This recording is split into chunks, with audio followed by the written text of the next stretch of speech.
Hi there, my name is Polina and I'll try to guide you through this Spade Framework Template.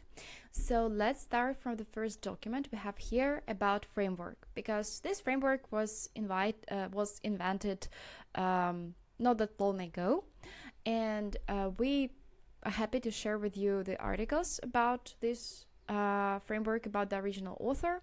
And in the end, I definitely recommend you to check out this talk because it is inspiring and it also explains why this framework was invented overall. You can also find here extra sources which explain this framework from different perspectives, so you're very welcome to learn it before starting using that. So Spade is like an abbreviation it's a framework for making decisions. So first of all, we have to set the context for the decision, explain what are we trying to resolve, when do we want to reach that, and why this is our decision to make. Then we have to assign people. So as Gokul mentioned in his video, people have to be even in the first place, but then it won't sound that nicely. So there are three key roles: responsible, approver, and consultant. So there has to be single responsible, there has to be single approver, and there can be multiple consultants who help you to make the decisions. So when you make a decision, you can also generate alternatives, what can be done. Then you make a voting on a common meeting. This can be anonymous or like any other option that you prefer. And then you have to explain the made decision to all the participants, to everyone in your organization who can be interested in that. So the detailed notes have to be shared with anyone. So let's see briefly how this structure works for this framework. So we have only three databases here. The first one is a decision which has most of the context. Let's open it inside, see what's going on inside. So here we have multiple states. First of all, you can change them. You can even delete them if you don't want them, but sometimes you're planning to run a meeting or you plan to start discussing something. So while it is not ready, it can be in the icebox while you're adding the details. When it is ready for discussion, everyone can check it out. Discussion may take several days or even weeks, because maybe you will have multiple iterations of rediscussion, re-preparing the description so everyone was on the same wave. Then you can either make a decision or decide that maybe you're missing something, so fail to discuss, and then can be removed to the icebox. There are also what, where, and why fields. Those ones, they're very short and concise here, so it was clear to understand what's going on. But if we scroll down, there is also a real description, so where you can add more details, so why this kind of timeline was chosen, more details about why do we have to focus on that. So the whole context probably will live here, and here you can have some brief sentences. Note that you can even use AI to populate those fields once you're done with the description. That's up to you.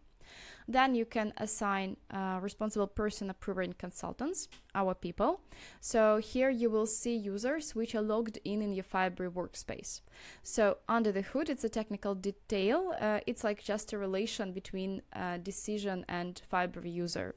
So you can change them if you have many responsible persons, but this is not what is recommended.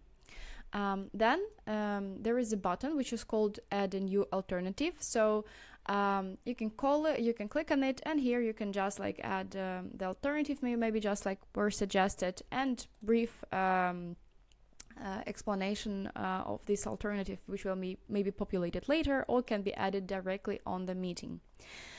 You will also see all the alternatives here. It's our second database. So everyone can check out the alternative here. So it also has multiple states. I'm not sure whether you need them, but I think it's nice to have, especially if you have a long-term decision process. So whether we added all the necessary details or not yet. You can also put the veto to the alternative. This is for the approver, I believe. And you can also click the vote button. Once you click the vote button, this formula is recalculating, and the framework suggests that the votes have to be anonymous, so we don't know who voted. But under the hood in February, we collect those votes as a database. So if you have enough permissions, and you can set permissions so no one could add this as a field, you can see the votes, like who added the vote. So I think the first one will be empty because it was like from the template, and the second one is the one when I clicked it. So we can even have creation date, and we can like even get rid of name. So it's up to you whether you want to leave this information open, and it's up to you like whether you want to keep it anonymous from anyone but like admin person. It can also like happen if you think like it's not very fair, like maybe someone voted a couple of times, so you can also double check that and not share it with others. So this vote database is rather technical, and you don't need to see it, but it is applicable with this wonderful button. So yeah, we have an alternative, and we have also like a description in this alternative, and once something had won, yeah, and also when we agreed on which alternative is the one, you can choose it from here, or you can simply add this one to the approved, and once you move it to the approved, now we see that it is a part of it's a one setting for this decision, and it appeared here automatically. So we will talk about automations a little bit later. So, okay, we have a decision, we have the people, we have alternatives, we've discussed them, we decided which alternative is done. By the way, this is all collaborative ones. You can also like add comments here. You can add all comments to the part of the text. So it's very important when we talk about collaboration. You can even upload files that maybe others have to check out before the decision itself, and then we have a final solution. So it's important to summarize the final solution, not just like describe it as alternative, but as a solution we made, explain why was it made. So because this can be later shared with our teammates, so you'll have a separate field for that. So what about the views? We also have like this decisions to discuss board, because like here you can easily create new decisions, maybe like decision to make, like you'll have a kind of a backlog, and then responsible person. So this can be like a repetitive process for you. You can also check out all decisions and alternatives if you have like many of them running simultaneously, maybe across multiple teams, and you just want to have a global overview. You'll be able to find it on this table, and if I click on this like triangle, I will see all the alternatives here, and I can even click a vote here. So maybe I also as a user, like another use case with this table, I can just open all the decisions I'm part of, and then vote for the preferable alternatives. So, and you can also brainstorm not only in a document but also on a whiteboard, especially if you're a remote team and like you cannot go to the offline whiteboard and draw something there. So you can like visualize the most important parts here, like this is why what we need, what, where and why, like short options. And let's say here we generated like another idea, and I can convert them into the real alternative like this.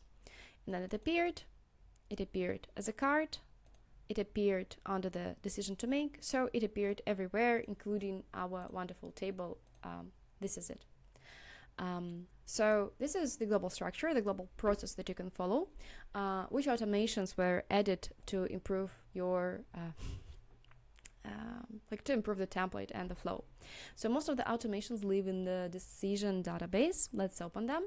So two of them, there are two rules. So document starting template for setting. So each time I create, not for setting, but let's say for decision. Each time new decision is created, we append a content to description. So there will be like 2 or 3 sections, what, why, and when. So we didn't forget to add them. So this is kind of a template for every new decision. You can improve it, add your template, a template with more details that you think have to be filled in.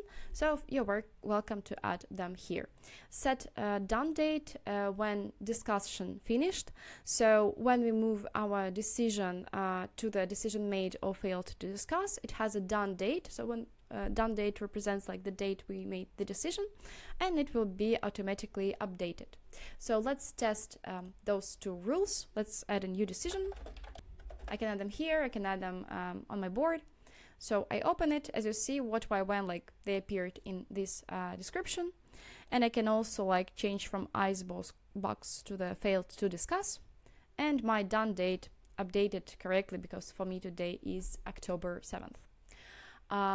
Okay, we have 3 automations left. We also have buttons. So add a new alternative is the one that I showed you already, and it is enabled one. And we also have 2 disabled buttons, which you can test on your own. So the first one is about notifying stakeholders about the final solution we made. So there was a special field called final solution where you will describe all the details about the final solution. Yeah. And Fibre has option to send emails.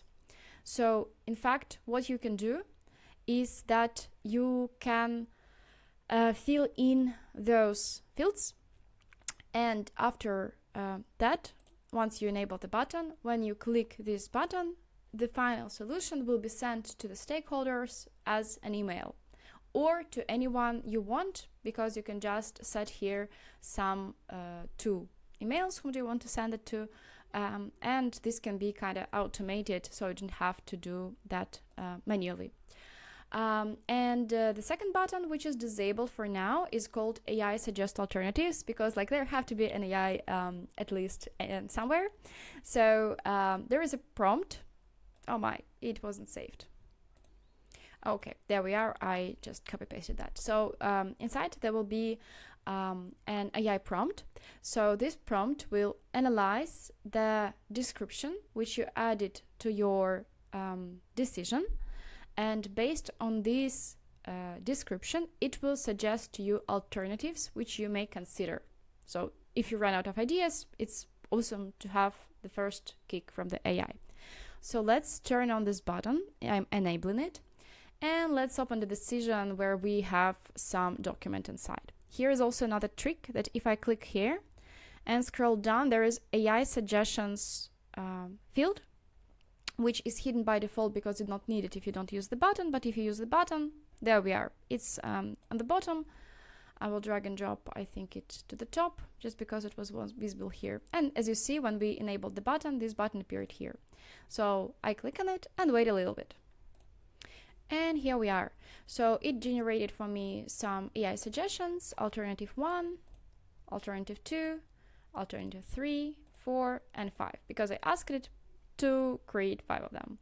So let's say one of them I liked.